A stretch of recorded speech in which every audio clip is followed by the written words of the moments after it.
Bonjour, c'est France, Péda Yoga. Voici les 6 langages de l'amour pour nos enfants, des idées à intégrer dans vos séances de yoga, mais ceci tout en comprenant l'importance des types de langages de l'amour. L'amour peut être aussi l'amitié, l'appréciation. Donc, quand vient le temps de comprendre les 6 langages de l'amour, c'est de voir quelles sont les formes de langage que nous pouvons offrir aux enfants dans nos séances de yoga, dans leur éducation, dans les moments que nous partageons avec les enfants, que vous soyez éducateur, parents, enseignants, intervenants spécialisés, amis.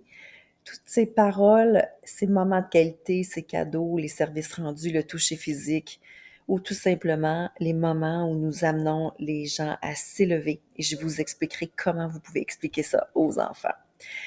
Donc, pourquoi apprendre les 6 langages de l'amour? Parce qu'il est important de l'offrir et offrir ces moments d'amitié, d'amour, d'appréciation aux enfants dans un langage qui leur est propre, donc un langage qui leur est commun.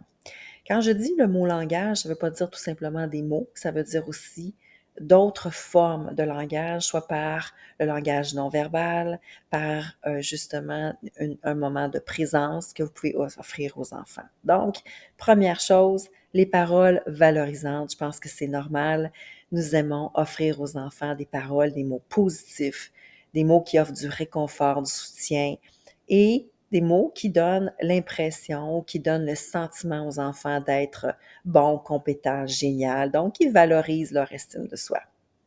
Vous pouvez aussi offrir aux enfants des moments de qualité. Donc, des moments, si vous remarquez ici, des moments où l'on est totalement présent aux enfants et où nous avons peu de technologie autour de nous. Donc, si vous avez un téléphone cellulaire, les moments de qualité, c'est dans ces moments que nous aimons les placer. Donc, enlever les équipements électroniques. Donc, prenez conscience de ces moments de qualité et la présence totale que vous offrez à vos enfants ou aux enfants autour de vous. Un autre, une autre façon d'offrir aux enfants un langage de l'amour, c'est d'offrir des cadeaux. Oui, des cadeaux lors des occasions, mais des cadeaux aussi, peut-être des objets, à des moments qui sont totalement différents des occasions où nous offrons normalement des cadeaux. Donc, en dehors des fêtes, en dehors des moments, peut-être la fête de Noël ou les célébrations que vous normalement offrez des cadeaux aux enfants. Donc, un cadeau inusité, un cadeau qui est inattendu est une belle forme de cadeau aussi. Donc, pensez à des moments où vous pourriez offrir des cadeaux qui sont dans des moments hors du commun.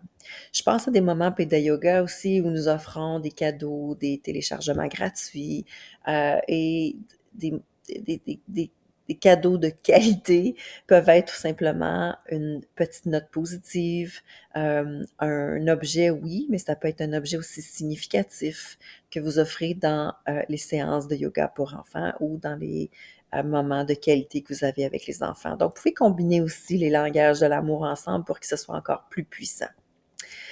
Une autre forme, c'est des services rendus. Oui, donc les services rendus, le don de soi, c'est quelque chose que nous aimons offrir et que nous aimons aussi montrer aux enfants que offrir un service, c'est aussi puissant qu'un cadeau physique. Le toucher physique, évidemment, c'est quelque chose de très puissant. On pense à un petit bébé où on leur offre des caresses, des moments de douceur, un colleux que j'appelle. Donc, c'est quelque chose d'intéressant. Et j'adore amener le toucher physique dans les moments, surtout de yoga par enfant. Donc, un moment où on fait une posture de yoga dos à dos ou une séance où la relaxation finale, main dans la main ou un enfant peut être même sur l'abdomen d'un parent. Donc, c'est extraordinaire comme moment magique.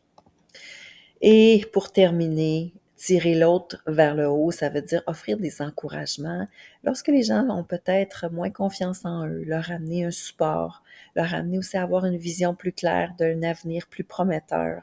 Donc, si un enfant est triste, un enfant a peur d'aller à l'école, les ramener à tous les beaux moments et les compétences qu'ils ont et les capacités qu'ils ont, donc de super-héros. C'est pour ça que j'aime aussi raconter des histoires dans mes séances de yoga avec les enfants, dans les histoires pour enfants, d'amener l'histoire d'un super-héros et les amener à croire en leur meilleure version d'eux-mêmes. Et ça, commencer ces histoires-là, ou ces métaphores que j'aime expliquer dans les formations Péda Yoga aussi pour les animateurs de yoga, j'aime beaucoup montrer l'importance d'expliquer, de raconter des histoires positives avec des métaphores positives, avec des comparaisons positives, pour que lorsqu'on est dans un moment de doute ou de défi ou de stress, on est capable de se référer dans cette histoire-là, de se référer à l'histoire. Donc, je vous ai créé un petit tableau dans la zone Péda Yoga du campus où vous pouvez retrouver ce tableau-là et peut-être mettre des photos ou des idées de cadeaux, des moments de qualité. Créez votre fiche des 6 langages de l'amour avec les enfants qui sont dans votre environnement. Vous pouvez même leur offrir aux enfants cette fiche-là et les amener à décrire qu'est-ce qu'ils apprécient le plus, comme toucher physique, comme service rendu, comme moment de qualité, comme cadeau, comme parole valorisante. Sur ce, je vous dis namasté.